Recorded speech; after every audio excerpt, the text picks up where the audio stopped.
All praise, all praise. I'd like to welcome each and every one of you to a session with God's Prophetess. My name is V.C.E. Smith, and I was chosen to be the prophetess in this dispensation of time to bring forth the hidden secrets and the word of the living God to the children of Israel and nobody else. So if you come across this site and you know that you're not the children of Israel, which everybody in the world pretty much should know that they're not the children of Israel. It's really interesting to learn these things. But we got a different perspective a little bit today because we first debuted out the Lord to know that the house of Israel, which is of Levi and Judah, we have a mother. And we learned about the capital L, capital O, capital R, capital D. And then we're going to go a step further today. We're going to deal with that mother, the bride. So I want to introduce my panel, everyone. As you know, in the last session, we had Elder Katrina Melvins, and we have our sister Esther Allen. But today we got some youths here, a little younger than the elders. So we have our elder Angela Hawkins, and we got another girl with us, Miss Kayla Dick, and we have a Mrs. Young one, Ashley Sellers. So I'm really excited to dig into this and get a little understanding out of this. And Angela's been with us for a while, and then Ashley came aboard, and then Kayla came aboard. And that goes to show you that we all don't get it at the exact same time. But boy, when they got it, they got it. And we want to thank the Lord for her choices. She's only going to choose her children. That's another thing. A lot of people believe that they pick mother, but you don't. You don't pick to be a part of the house of Levi. You can pick it if you are a part of Levi and you understand this and you choose not to. I know some that have heard it and they don't accept it, so they choose not to be a part of the house of Levi Judah. But for those that have, we got some guests here today. So we're going to talk about this bride. Okay? And let's go to Isaiah 49 and we're going to look up verse 18 to open this up. Because a lot of people are confused about who a bride is, what a bride is, and it's because you see the word bride in the Bible, that means everybody, every female could be every female. So verse 18 says, lift up thine eyes around about and behold. So you're going to look at something. You're going to grasp at something because this is something that's going to happen. And everybody took this to mean that anybody that chooses to do this can do this and you can be one. But no, we're talking about one particular entity that this is. It says, all these gather themselves together and come to thee. Singular. One entity. All gather together and come to thee. Who do you know that all gathered themselves and came to your wedding? Some of us had a wedding. I had one. I had a few folks. Some of us had weddings and they didn't have all. Nope. So these words are very important. If you got a dictionary, pick out your dictionary and look up the word. All means all. Okay? As I live. The entity is speaking. As I live, saith the capital L, capital O, capital R, capital D. Thou shalt surely clothe thee with them all. Oh, my Lord. Could you imagine how a bride would have looked if she was clothed and adorned and all the guests? Huh? You got to be somebody pretty big to be clothed in all of them. As with an ornament. So that's hanging on. Mm-hmm. And bind them on thee. I'm holding you. You're going to be stuck to me. You bound to me. as a bride doeth. Now, I don't know any brides that ever had that type of wedding. But this bride we're speaking of today happens to be the bride of our Father. That's right. Capital L, lowercase o, lowercase r, lowercase d. All praise. All praise. Now the women here have an understanding. They know. They know who we're talking about. They know who we're speaking of. But when you hear it only out of my mouth, maybe you think, oh, well, she's just saying that she's the only one that knows. She's not the only one that understands and knows this. And so we're going to allow our speakers today to give a little insight on how either how they got the understanding, or that they have the understanding. They know who this woman is, this bride in the Bible. Because nobody knew who it was. So they just took it to mean, anybody decides to get married, I'm the bride. No, you're not. There's only one bride. This bride. All praise. In going through and understanding from the prophetess, when she gave us the revelation about the bride, there are a few things that she mentioned, like coming from the end of heaven. So no bride that I know can come from the end of heaven. Very good.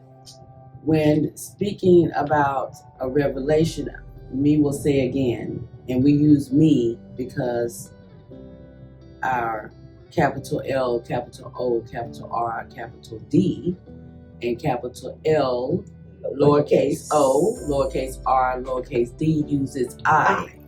So they said their name is I am. So we don't use I. The prophetess speaks I because I'm speaking on the behalf of my capital L, capital O, capital R, capital D. So me will say me. Now, me have already said that when you have a revelation that is revealed to one person, they're going to say something that has never been revealed by anyone else. That's how you know that they have to be in communication with something that's greater than us. And let's use this example. When she says that no one else, she's meaning in this dispensation of time. Yes. Because I never lived in any of the other dispensations. I'm only in this one. So in this dispensation of time, you do not hear people speaking of two gods for the Hebrew Israelites. Correct. A mother and a father. So no one ever said that. So when she took us through this understanding, the things that she revealed to us, we were able to look for ourselves and see that no, I don't even know of the queen, the pope, the king, the president. I don't know of anyone that had a wedding that is described here in the word, speaking about the bride and the bridegroom. Yes. So when we got this understanding, we can look for ourselves and know that we have read this a million times, over and over. We have been taught it by others that were in authority to so-called teach the word, and they never spoke on it, not one time. So this again is a key that once you are given, then you can unlock the understanding that's in the book. Praise. Praise. All praises. And when she uses the word of revelation, she's not saying revelations, because people can have a revelation. So this is the revelation that they received. All praise. All praise. I'm not much of a speaker, but I have a clear understanding of who capital L, capital O, capital R, and capital D. And capital L, lowercase o, lowercase r, and lowercase deep. I'm Yeah. still learning. And she's learning. She's still learning. And so is the prophetess. But we only bring what's given to us. I have a lot of times people say, well, I read this and I read that. Well, read on. I give you what is read to me with understanding. You can read anything you want. If it hasn't been broke down to me, I cannot explain it to you. It's still a secret. Okay. My understanding of capital L, capital O, capital R, capital D, it has been wonderful learning. It matches everything that I have been going through since a little child. And an example of that is I would always hear a woman's voice call me by my family's nickname, which was Boo. And that's from little to elementary, to middle, to high school, to in my mid-20s. I would always randomly in the house hear a woman's voice call me Boo. And I would say, "Hi, Mom, you called me?" Go in there, "What'd you say, Mom? What you want?" "I didn't call you." I didn't say you. And I would always respond though, immediately. So hearing that, the capital L, capital O, capital R, capital D wasn't just the word Lord. There was a bigger, deeper meaning. And I was ecstatic to learn that I don't just have a father, I'm not a bastard child. Praise. And my earthly parents growing up, they weren't the best. But to know that even though that I do have the best, Yes. it makes everything that I went through water under the bridge. Wonderful. There's a purpose. And in my mid-20s, I was living in complete abomination and sin. Complete. And when the thrill was gone, being in your mid-20s, what do I do with my life? What's my purpose? Why am I here? And I lay depressed in the bed for 7 days until I made a verbal vow to God. And at this point, it was just God. And all we knew was Jesus. Thank you. But the vow I made that is, if you take me out of this abomination, take me out of this sin, anything you want me to do, me will do. Praise. And I knew till this millisecond. Oh, praise. Yes. Wonderful. Wonderful. Mother and father, anything they want me to do, he's going to do. He's going to say, and that's just the way it is. Me love that. Me love that. This is me speaking now. Me love that. Because I'm going to explain to you something. When you hear, she says, hear my voice. All the time, hear my voice. When I first came out, I explained to them how this story of me hearing the voice always tell me, Vicky, this is calm and nice. No matter what's going on, it never changes. Vicky, I want you and Larry to study together. And I'm talking because I couldn't get my husband to study with me. And I'm saying, you go tell him. What? And I'm in my house talking to this voice that I would hear for years say that to me. So she's not lying. She ain't lying. But I guess what? Bitch, y'all ain't heard the voice. Oh, praise. And I know you haven't because you're listening for a man. Oh, praise. I got to go hear what preacher got to say. What pastor talking about. That's why they want these muscles. That's right. They used to muzzle them back in slave days because they didn't want them, one of the elders say, hurts to get into the ears of our brothers. Our brothers have to hear their brother's voice. And she comes through her wisdom.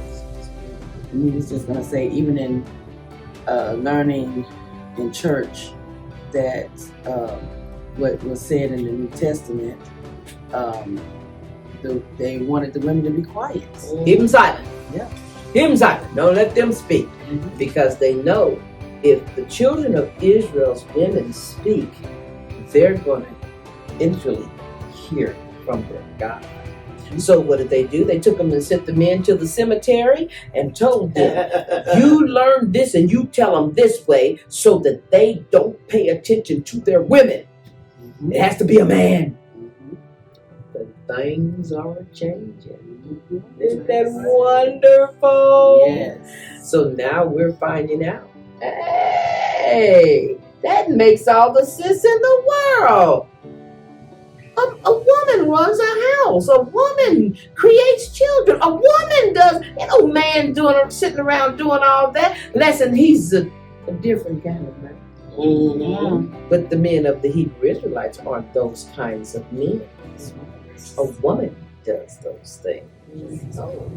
So when we had the class speaking on our mother, capital L, capital O, capital R, capital D, being the bride, and our father, capital L, lowercase o, lowercase r, lowercase d, being the bridegroom, it made all the sense in the world to me, because we know that in this society, they take the word and they flip it around. They give it a complete opposite. Turn it upside down is what they say. They do anything to make us confused and have us speak words out of our mouth that don't mean the correct meaning. And knowing that and hearing these lessons, it makes sense. It just falls into place, and we have the understanding. We just get it instantly. And when I was 14, I was in my aunt's house, and I went to lay down, and a woman's voice in my body called my name, and she said Kayla, and it was the most beautiful voice that me have ever heard. And it just was once, but it was something that I actually forgot for years. And it wasn't until recently me remembered that. Wow. Learning about our mother being the bride. Whew, that was like an icing on the cake for me, because it gave meaning to the word we've learned for years. We can start at the beginning. We like to start at the beginning. Yes, in Genesis, when God said, "Let us." It was mother and father talking. Mother and father having a conversation. No disembodied Casper floating around. No friendly ghost was in no there. friendly ghost. No Jeebus in there. Thank you. It was God, our Father, and God, our Mother, having a conversation. When they said, "Make man in their image and likeness," they made man and woman.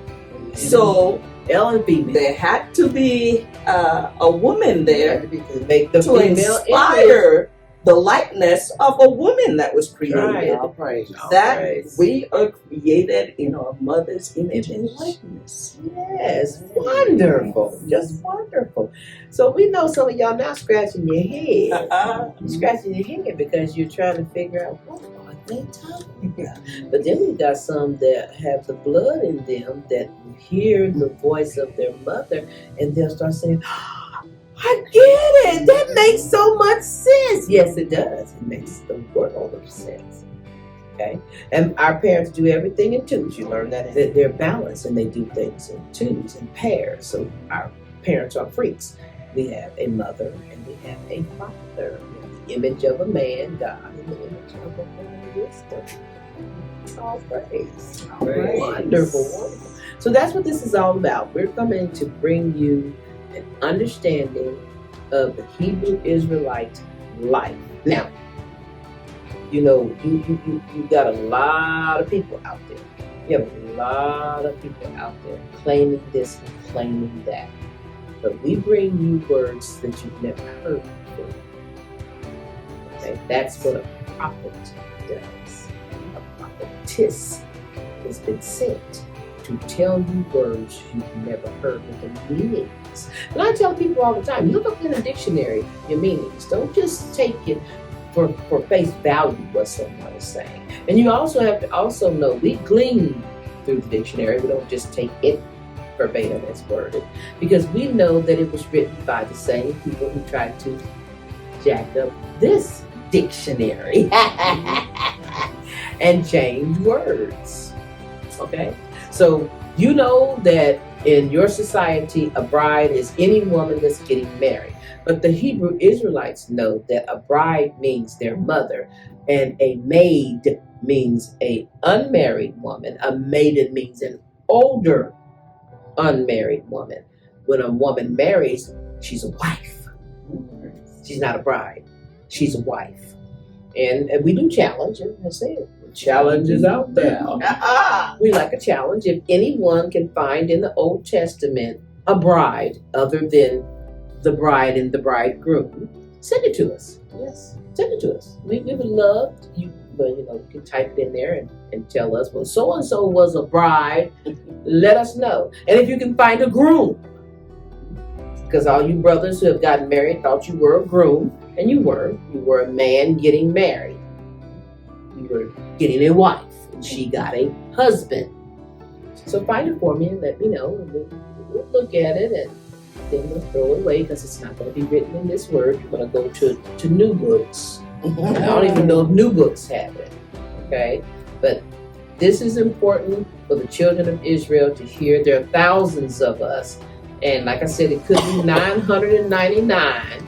But we really don't think so, because of the 999, she said a remnant that will get this holy word. And that's all we're looking for, is the remnant. Everybody else, we're sorry. We don't have an organization of adoption. We can't bring you in. There's no such thing as somebody's blood being cut and bleeding and dripping, and you can stand under it, and there's no way to get in unless you are the children. That's how you get in. And then there's no way unless you accept your mother. You see, it's written in there. We haven't gotten into all that because we want to make these short. But when you find out and truly get an understanding that this is about a mother and a father and their children, you'll understand this book a hell of a lot. It's coded, it is a secret, and it's only for the children of Israel. So we thank you for tuning in. We're going to bring some media in too. We got some brothers that want to talk about their mother. They love their mother. They're thankful and grateful to find out that they have a mother, a father with a vagina. That's not a very good thing with all these children. All right, we love you. We thank you. We love this panel. Those of you who get a little understanding from it, those of you who get a full understanding, keep on reading, keep on understanding. We want that. Listen, we're going to get into more topics a little deeper. This is just an introduction type thing. That's when we speak. If you don't understand what we're saying, you're going to be totally confused here. We're talking about the holy ones of Israel. The gods of Israel. All praise. All right. Thank you for tuning in. We will see you next time. Shalom.